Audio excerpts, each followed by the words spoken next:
মুনিবর বিশ্বামিত্রের সাথে রাম এবং লক্ষ্মণ তারকাকে মারার জন্য বের হয়েছিলেন, কিন্তু শেষ পর্যন্ত রাম কেন তারকাকে মারতে চাননি। ওয়েলকাম টু 1 মিনিটের মহাকাব্যের গল্প।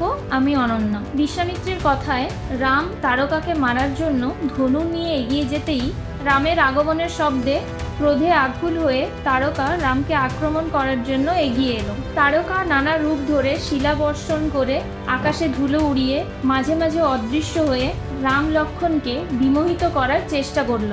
তারকা নারী বলে তার ওপর অস্ত্র চালনা করতে রাম কিন্তু করতে থাকেন।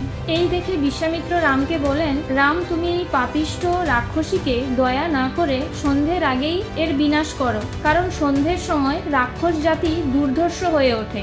রাম ধর্মরক্ষার জন্য লড়াই শুরু করেন এবং নিজের দিব্য কৌশলে তারকাকে পরাজিত করেন। এটা রামের প্রথম বড় বিজয়, যেখানে অধর্মের বিনাশ এবং ধর্মের জয় হয়।